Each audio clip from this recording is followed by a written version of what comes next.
A música de Eric Zahn, H.P. Lovecraft, 1922.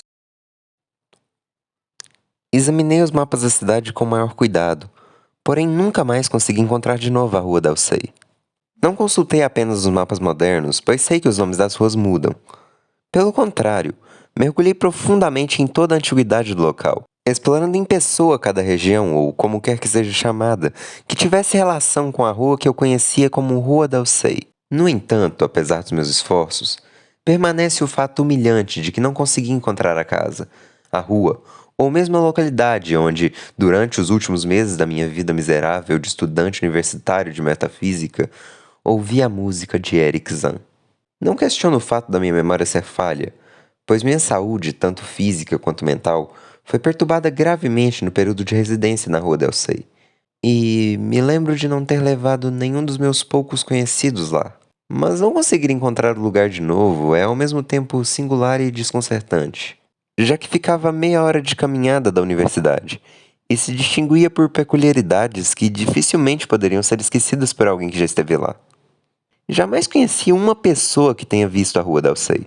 A Rua Delsey situava-se depois de um rio sombrio, margeado por armazéns decrépitos com tijolos à vista e janelas embaçadas, e atravessado por uma maciça de pedras escuras. Fazia sempre sombra ao longo do rio, como se a fumaça das fábricas vizinhas cobrisse permanentemente o sol. O rio também recendia odores maléficos que eu nunca sentira em nenhum outro lugar, e que talvez um dia me auxiliem a encontrar a rua, já que eu seria capaz de reconhecê-los de imediato. Para além da ponte, havia vielas de paralelepípedo e trilhos de bonde, depois de um aclive de um início gradual, mas que logo se tornava muito íngreme e conduzia à Rua Delsey. Jamais vi outra rua tão estreita e íngreme quanto a Rua Delsey. Era praticamente um despenhadeiro, fechada para veículos, consistindo em vários pontos de lances de degrau, culminando no topo em um muro largo tomado por eras. A pavimentação era irregular, por vezes de laje, outras de paralelepípedo, e em dadas passagens havia apenas a vegetação acinzentada, que penetrava para vingar na terra nua. As casas eram altas, de telhados pontiagudos, incrivelmente antigas e inclinavam-se, desequilibradas para a frente. Para os lados, para trás. Uma vez ou outra, dois casarões opostos se inclinavam para a frente, quase se tocavam, compondo um arco. Os telhados obstruíam a passagem da luz. Havia algumas passarelas elevadas que atravessavam a rua e faziam a conexão entre uma casa e outra. Os moradores da Rua Delsey me causavam impressão peculiar. De início, acreditei que era por todos serem quietos e reticentes, mas mais tarde concluí que eram por todos serem muito velhos. Não sei como acabei em uma rua assim, mas certamente eu não estava em meu juízo perfeito quando me mudei. Eu já residira em muitos lugares pobres, sempre despejado por falta de pagamento. Então me deparei com a casa depredada na Rua Delsey, mantida pelo paralítico Blandotte. Era a terceira casa a partir do topo da rua, e de longe a mais alta de todas. Meu quarto era no 5º andar, o único habitado naquele pavimento, já que a casa estava quase vazia. Na noite em que eu cheguei, ouvi estranha música vinda da pontiaguda água furtada mais acima. E no dia seguinte, perguntei ao velho Blandotte a respeito disso. Ele me disse que se tratava de um velho violinista alemão, homem estranho e mudo, que assinava como Eric Zahn e tocava durante a noite na orquestra de um teatro barato. Ele acrescentou que o desejo de Zahn de tocar à noite após retornar do teatro tinha sido a razão para que escolhesse esse quarto mais alto e isolado na água furtada, cuja solitária janela de mansarda era o único ponto da rua de onde era possível ver por cima do muro o declive e o panorama mais além. Dali em diante, passei a ouvir Zahn tocar todas as noites, e apesar de me manter acordado, eu estava assombrado pela estranheza da música. Mesmo conhecendo pouco de arte, tinha certeza de que nenhuma das peças que ele tocava tinha relação com qualquer música que já tivesse ouvido antes. Concluí que era um compositor de gênio altamente original. Quanto mais ouvia, mais fascinado ficava, até que ao final de semana, resolvi conhecer o velho. Certa noite, enquanto ele voltava do trabalho, interceptei Zahn no corredor e disse-lhe que gostaria de conhecê-lo e de assisti-lo tocar. Ele era pequeno, esguio e curvado, usava roupas puídas, Tinha olhos azuis e rosto grotesco. Parecia com um sátiro e quase calvo. Ao ouvir minhas primeiras palavras, pareceu nervoso e assustado. Minha evidente amistosidade, contudo, por fim, o desarmou. Aos resmungos, gesticulou para que eu seguisse pelos degraus escuros, crepitantes e perigosos da escada que conduzia à água furtada. Seus aposentos, um dos dois no sótão de mansarda, ficavam ao lado oeste, encarando o muro alto que formava a extremidade elevada da rua. Tinha um tamanho considerável e parecia ainda maior por seu vazio e negligência extraordinários. Os móveis se resumiam a uma cama estreita de ferro, um lavatório encardido, uma mesa, uma estante discreta, um suporte para partituras e 3 cadeiras antiquadas. Laudas de partituras jaziam empilhadas desordenadamente pelo chão. As paredes eram de madeira nua e provavelmente jamais tinham sido pintadas. A abundância de pó e teias de aranha fazia o lugar parecer mais abandonado que habitado. Era evidente que o mundo de beleza de Eric Zahn jazia em algum cosmos longínquos na imaginação. Pedindo-me com um gesto que me sentasse, o mudo fechou a porta, passando a enorme tranca de madeira, e acendeu uma vela no intuito de intensificar a luz produzida por aquela que já carregava. Então, retirou a viola do estojo carcomido e, com um instrumento em mãos, sentou-se na cadeira menos desconfortável. Ele não usou o suporte de partituras, e, sem qualquer hesitação, executou de memória o que me encantou por mais de 1 hora. Com linhas melódicas que jamais tinha ouvido antes. Melodias que deviam ser de sua própria composição. Descrever a natureza precisa da música é impossível para alguém não versado na arte. As peças eram um tipo de fuga, apresentando passagens recorrentes da mais cativante qualidade. No entanto, tornou-se evidente para mim a ausência das notas estranhas que ouvira do meu quarto em outras ocasiões. Eu me lembrava daquelas notas assombrosas e, com frequência, flagrava-me cantarolando ou assoviando as melodias, de forma imprecisa. Por isso, quando o músico finalmente baixou seu arco, perguntei-lhe se poderia tocar alguma delas. Diante do meu pedido, seu rosto enrugado de sátiro perdeu a placidez entediada que exibira durante toda a execução da música, parecendo revelar a mesma mistura de raiva e pavor que eu notara na primeira vez que o abordei. Por um momento, senti-me inclinado a valer de minha persuasão, dando pouca atenção aos caprichos da senilidade. Tentei, inclusive, despertar o estado de espírito estranho de meu anfitrião, assoviando algumas das melodias que ouvira na noite anterior. Mas não segui esse caminho por mais de 1 minuto, pois assim que o músico mudo reconheceu o assovio, seu rosto de súbito se contorceu na expressão que ultrapassava completamente qualquer razão. E sua mão direita, longa, fria e ossuda, se ergueu para tampar minha boca e silenciar a imitação grosseira. Depois disso, demonstrou sua excentricidade ao lançar um olhar assustado em direção à janela cortinada, a única do apartamento, como se temeroso de algum intruso. Olhar duplamente absurdo, já que a água furtada era alta e inacessível, acima de todos os telhados adjacentes, sendo essa janela o único ponto na rua íngreme, como me dissera Blandotte, de onde se podia ver o outro lado do muro, no cume da rua. O olhar do velho lembrou-me do comentário do zelador, e devido a certo capricho, desejei vislumbrar o amplo e vertiginoso panorama de telhados banhados pelo luar e as luzes da cidade, para além do topo da colina que, de todos os residentes da rua Delsey, somente esse músico encaquilhado tinha acesso. Dirigi-me à janela e teria afastado as cortinas simplórias se, possuído por uma raiva apavorada mais intensa que a anterior, o inquilino mudo não tivesse se lançado sobre mim, agora movendo a cabeça em direção à porta, esforçando-se nervosamente com as mãos para me arrastar dali. Profundamente enojado pela atitude do meu anfitrião, ordenei que me largasse e disse que sairia de imediato. Ao notar meu asco e repulsa, sua mão afrouxou e sua própria raiva pareceu se arrefecer. Ele pousou a mão em mim, agora relaxada de maneira amigável, obrigando-me a me sentar. Então, com aparência lúgubre, cruzou o cômodo até a mesa entulhada, onde escreveu várias palavras com lápis, no francês complicado dos estrangeiros. O bilhete que ele por fim me entregou expressava um pedido de tolerância e perdão. Zahn disse que era velho, solitário e afligido por medos estranhos e transtornos nervosos conectados à sua música e a outras coisas. Ele tinha apreciado o fato de eu ouvir tocar e gostaria que eu retornasse e deixasse de lado suas excentricidades. mas não poderia tocar as estranhas harmonias para outras pessoas e não suportava ouvi-las sendo reproduzidas por outros, assim como não podia suportar que outra pessoa tocasse em qualquer coisa em seu quarto. Até o dia de nossa conversa no corredor, ele não sabia que eu podia ouvir sua música de meu quarto, e agora me pediu que arranjasse com Blandotte um quarto nos andares de baixo, onde eu não pudesse ouvi-lo durante a noite. Ele arcaria, escreveu, com a diferença no valor do aluguel.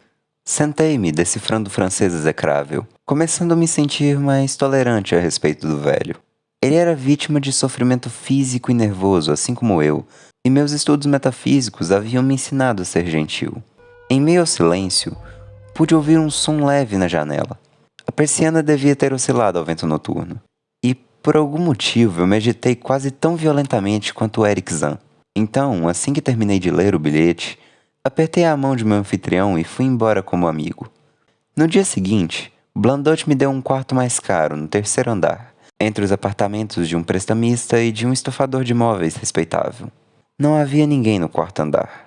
Não levou muito tempo para que eu descobrisse que a ânsia de Zahn por minha companhia não era tão grande quanto tinha parecido quando me persuadiu a me mudar do quinto andar. Não pediu mais que o visitasse e, quando fiz, ele me pareceu inquieto e tocou sem entusiasmo. Essas visitas aconteciam sempre à noite. De dia ele dormia e não recebia ninguém. Meu apreço por ele não aumentou, embora o quarto no sótão e sua música insólita parecessem exercer um estranho fascínio sobre mim. Eu tinha o desejo curioso de olhar por aquela janela, por cima do muro e pela encosta oculta, contemplando os telhados e pináculos reluzentes que deviam se estender do outro lado. Certa vez, subi a água furtada durante as horas em que Zahn estava ausente, no teatro, mas a porta estava trancada. Agora, o que eu conseguia assim fazer era entreouvir a música noturna daquele velho mudo. De início, ia dissimuladamente ao meu antigo quarto no quinto andar. Então me tornei ousado bastante para galgar o último lance das escadas decrépitas que levavam à água furtada. Lá no corredor estreito, do lado de fora da porta aferrolhada, que mesmo o buraco da fechadura tinha sido coberto, frequentemente ouvia sons que me enchiam de horror indefinível, o horror do encanto vago e do mistério soturno. Não que os sons fossem hediondos, pois não eram, mas continham vibrações que não sugeriam nada vindo desse globo. Além disso, a certos intervalos, a música assumia uma característica sinfônica que dificilmente seria produzida por apenas um único instrumentista. Certamente, Eric Zahn era um gênio de poder indomável. Conforme as semanas passavam, a execução tornava-se ainda mais indômita, embora o velho músico exibisse um semblante cada vez mais abatido e evasivo, digno de pena. Ele já se recusava a me receber, não importava a hora, e me evitava todas as vezes em que nos encontrávamos nas escadas. Então, em uma noite, enquanto o ouvia atrás da porta, escutei o crescendo da viola estridente até culminar em uma caótica babel de sons. Tratava-se de um pandemônio que me faria duvidar da minha própria já abalada sanidade caso não tivesse ouvido. De trás da porta trancada, a prova lamentável de que o horror era real. O grito tétrico e inarticulado que apenas um mudo seria capaz de emitir, que surgia somente nos momentos de maior medo e angústia. Bati repetidamente na porta, mas não obtive resposta. Por fim, aguardei no corredor escuro, estremecendo por conta do frio e do medo, até que ouvi os débeis esforços do pobre músico para se levantar do chão, apoiando-se em uma cadeira. Acredito que ele recobrava a consciência após um desmaio. Voltei a bater na porta e disse meu nome para tranquilizá-lo. Ouvi Zahn cambalear na direção da janela e cerrar tanto os painéis quanto as venezianas. Então arrastou-se até a porta, que destrancou de maneira vacilante, permitindo-me entrada. Dessa vez, seu deleite com minha presença foi real, pois pude ver sua face retorcida, iluminada de alívio, enquanto ele se agarrava ao meu casaco como uma criança se agarra à saia da mãe. Sofrendo de tremor patético, o velho me empurrou para a cadeira e afundou-se em outro ao lado. A viola e o arco jogados no chão sem qualquer cuidado. Ele permaneceu inerte por um momento, fazendo gestos estranhos, mas sugeria paradoxalmente estar ouvindo algo com intensidade e pavor. Em seguida, pareceu satisfeito e, atravessando o quarto até alcançar a cadeira próxima da mesa, escreveu e me entregou um pequeno bilhete. E então voltou à mesa, onde escreveu rápida e incessantemente. O bilhete implorava para que eu, por misericórdia e apesar da minha curiosidade, eu esperasse onde estava, enquanto ele preparava um relato completo, em alemão, de todos os assombros e terrores que o atormentavam. Esperei, ao passo que o lápis do mudo singrava a página. Uma hora mais tarde, quem sabe, enquanto ainda esperava e as páginas febris produzidas pelo velho músico se empilhavam, vi Zan se agitar como se prestes a sofrer uma crise terrível. Não havia dúvidas de que olhava para a janela cortinada e, trêmulo, apreendia algum som de lá. Então, imaginei eu mesmo ter ouvido algo. Apesar de não ter sido um som horrível, mas, pelo contrário, uma nota musical lindamente grave e infinitamente distante, sugerindo a existência de outro músico em alguma das casas vizinhas ou em alguma residência atrás do muro alto, para além do qual nunca pude ver nada. Mas o som causou efeitos terríveis em Zan, pois ele se ergueu de forma abrupta, largou o lápis, então deu de mão na viola e tratou de lacerar a noite com a execução mais arrebatadora que jamais ouvira produzir, exceto talvez quando eu o ouvia por trás da porta trancada. Seria inútil descrever a música que Eric Zan tocou naquela noite pavorosa. Era mais horrível do que qualquer coisa que já escutara, porque dessa vez pude vislumbrar a expressão em seu rosto e perceber que ele era impelido por algum medo agudo. Ele tentava produzir ruído no intuito de afastar ou abafar alguma coisa. Do que se tratava não podia imaginar, por mais indescritível que aquilo pudesse parecer. A execução tornava-se mais fantástica, delirante e histérica, ainda que resguardasse os elementos de inegável gênio. Algo que eu sabia que aquele estranho senhor de idade possuía. Reconheci a área. Era uma peça húngara alucinada, popular nos teatros, e pensei por um momento que aquela era a primeira vez que eu via Zan executar o trabalho de outro compositor. Cada vez mais alto e mais alucinado era o som estridente e lamurioso daquela viola desesperada. Linhas de suor inquietantes escorriam da face do músico. Ele se contorcia como um macaco, fitando desvaradamente a janela cortinada. Em meio ao frenesi da música, eu quase podia contemplar sátiros e bacantes em dança e meneios selvagens através de efervescentes abismos de nuvens, fumaça e relâmpagos. Então, pensei ter ouvido uma nota mais aguda e constante que não vinha da viola. Uma nota calma, deliberada, proposital e zombeteira vinda de longe, do oeste. Nesse momento, a veneziana estremeceu devido aos uivos do vento noturno, como que em resposta ao músico desairado no interior do quarto. A viola estridente de Zan superava a si mesmo, emitindo sons que nunca pensei possíveis para uma viola. A veneziana agitou-se ainda mais, então escancarou, chocando-se incessantemente contra a janela.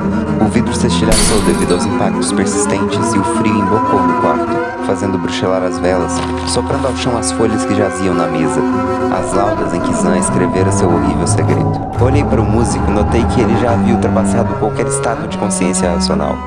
Os olhos azuis estavam inchados, vidrados e baços, e a execução frenética se tornara uma orgia cega, mecânica e irreconhecível, que escrita alguma poderia sugerir.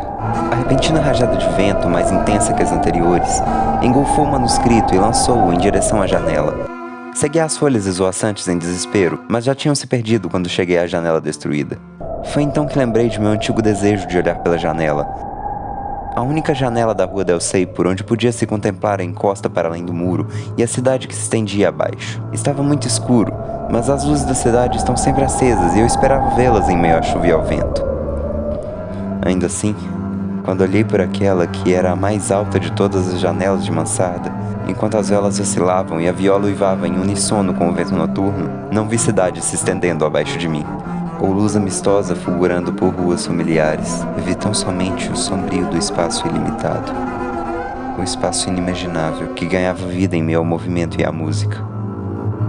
Algo que não se parecia com qualquer coisa na terra. E enquanto eu fitava da janela assolado pelo terror, o vento apagou as velas da antiga água furtada, deixando-me imerso em escuridão primal e impenetrável. O caos e o pandemônio diante de mim, e a loucura demoníaca dos uivos noturnos daquela viola às minhas costas. Cambaleando para trás na escuridão, sem meios de acender a luz, acabei me estatelando contra a mesa, derrubando uma cadeira e, enfim, segui tateando até onde a escuridão bradava em uma música ferina. Eu poderia ao menos tentar salvar a minha, Eric Zan, apesar das forças que se opunham. Por um momento, pensei que alguma coisa frígida tivesse me tocado de leve, o que me fez gritar. Mas meu grito não podia ser ouvido em meio à música da hedionda viola. De repente, o arco que castigava enlouquecidamente a viola surgiu da escuridão e me atingiu. Então soube que estava próximo do músico. Tateei à frente, toquei no espaldar da cadeira de Zan, localizando-o e sacudindo seus ombros. Um esforço para que ele recuperasse a consciência. Ele não reagiu, açoitando a viola sem sinal de que daria trégua. Gesticulei com a mão perto de sua cabeça, cujos movimentos mecânicos fui capaz de deter. Então gritei em seu ouvido, dizendo que ambos devíamos fugir daquelas coisas noturnas desconhecidas. Mas ele nem me respondeu, nem abrandou o frenesi da música inexprimível. No interior do cômodo, estranhas correntes de ar pareciam dançar na escuridão e no caos. Quando toquei seu ouvido, senti um arrepio, ainda que não soubesse exatamente o porquê, e eu não soube até que apalpei seu rosto plácido. A face gélida, rígida e sem respiração, cujos olhos vidrados miravam inutilmente o vazio. Então, por algum milagre, localizei a porta e a tranca e saltei desarado para longe daquela coisa de olhos vidrados perdida na escuridão e no uivo fantasmagórico daquela viola amaldiçoada, cuja fúria se tornava mais intensa mesmo enquanto me afastava. Lancei-me, deslizando e saltando, por aquelas escadas sem fim, singrando a casa escura. Corri sem pensar pela rua estreita e antiga de degraus e casas titubeantes, troando pelos degraus e paralelepípedos das ruas mais baixas na direção do rio pútrido do vale. Atravessei ofegante a enorme ponte escura até as ruas mais amplas e sadias, e bulevares conhecidos. Essas são todas as recordações que permaneceram comigo, e me lembro de que não havia vento ou lua, e todas as luzes da cidade bruxeleavam. Apesar de minhas cuidadosas buscas e investigações, não fui desde então capaz de encontrar a Rua del Sei. Mas não lamento tanto o fato de não conseguir encontrá-la, assim como não lamento a perda em abismos que escapam até aos nossos sonhos das páginas em letra miúda que teriam explicado a música de Eric Zahn.